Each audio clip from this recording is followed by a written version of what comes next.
Assalamualaikum warahmatullahi wabarakatuh. Perkenalkan, nama saya Auliani Yunika Ramasari. Di sini saya akan menjelaskan tentang materi koloid agar kalian tahu apa itu koloid, apa itu sistem koloid, dan beserta pengelompokan maupun sifat-sifat dari koloid. Yang pertama yaitu pengertian koloid. Koloid adalah campuran heterogen yang ukuran partikelnya terletak di antara larutan dan suspensi dalam sistem koloid. Terdapat 3 fase, yaitu padat, cair, dan gas. Kemudian yaitu perbandingan larutan koloid dan suspensi. Nah, perbandingannya, larutan adalah campuran dari berbagai homogen yang terdapat dimensi berupa molekul kecil atau ion yang berdiri sendiri. Contoh seperti air dengan gula, maka larutan itu akan stabil. Kemudian koloid. Nah, koloid terdiri dari 2 fase, yaitu fase terdispersi dengan ukuran tertentu pada medium pendispersi. Zat yang didispersikan disebut fase terdispersi, sehingga medium yang digunakan untuk mendispersi disebut medium pendispersi. Contoh seperti air dengan kanji. Nah, maka akan mengalami sukar mengendap. Lalu suspensi. Suspensi merupakan senyawa yang terdapat satu komponen partikel yang relatif besar dengan tersebar dalam komponen lainnya. Contoh, air dengan pasir. Maka dari itu akan mudah mengendap. Selanjutnya yaitu perbandingan larutan koloid dan suspensi menurut ciri-cirinya. Yang pertama yaitu larutan. Nah, distribusi partikelnya itu homogen, terdiri dari satu fase dengan ukuran kurang dari 1 nanometer dan sistem dispersinya molekuler. Yang kedua yaitu koloid. Nah, partikel distribusi tampak homogen, namun koloid itu heterogen, terdiri dari 2 fase dengan ukuran 1-100 nanometer dan sistem dispersi yaitu padatan halus. Dan yang ketiga yaitu suspensi. Suspensi distribusi partikelnya heterogen, terdiri dari 2 fase dengan ukuran lebih dari 100 nanometer dan sistem dispersinya yaitu padatan kasar. Dan tabel berikut ini tentang pengelompokan sistem koloid. Yang pertama yaitu fase terdispersi gas dengan medium pendispersi cair, yaitu termasuk jenis koloid busa, dengan contoh busa sabun dan krim kocok. Yang kedua yaitu fase terdispersi gas dan medium pendispersinya padat, maka termasuk jenis koloid busa padat, dengan contoh batu apung dan karet busa. Yang ketiga yaitu dengan fase terdispersi cair dan medium pendispersinya itu gas, maka jenis koloidnya termasuk aerosol cair, dengan contoh kabut, hairspray, dan awan.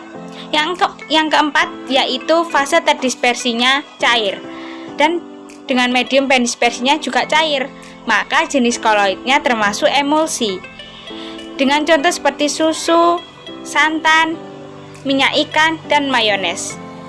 Yang kelima yaitu dengan fase terdispersi cair dengan medium pendispersinya padat, maka termasuk jenis koloid emulsi padat, seperti contoh keju, mentega, dan mutiara.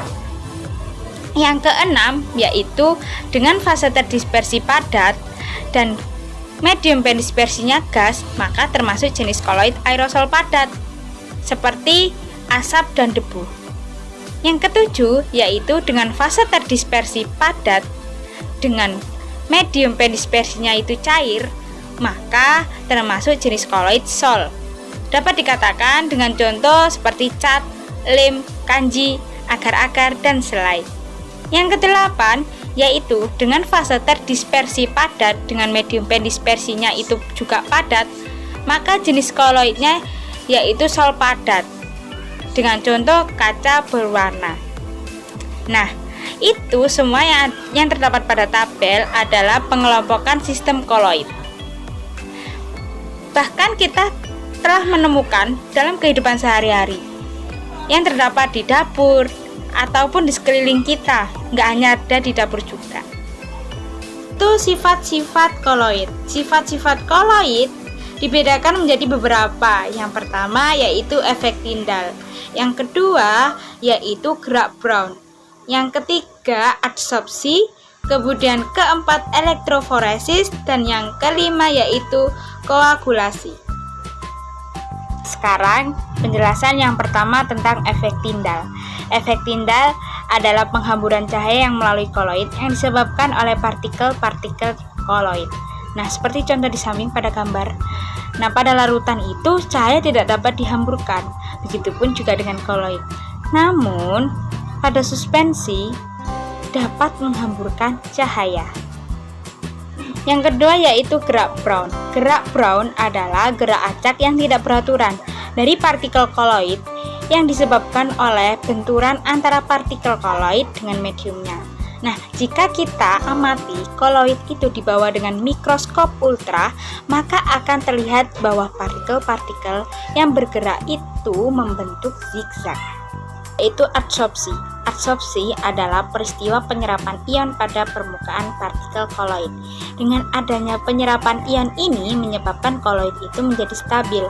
Hal tersebut disebabkan ion yang sejenis untuk diserap pada permukaan, yaitu menimbulkan tolakan antar partikel. Contoh seperti pada gambar, yaitu koloid FeOH2 menyerap ion H+ sehingga bermuatan positif, sedangkan koloid As2S3 menyerap ion S2- sehingga bermuatan negatif.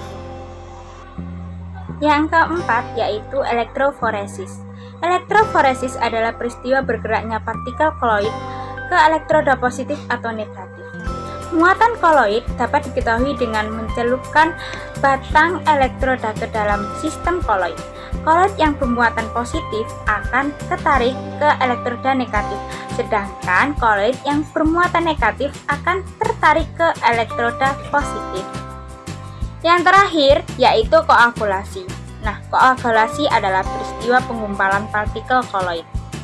Seperti pada gambar, yaitu dengan sel FeOH3 yang ditambahkan dengan NaCl.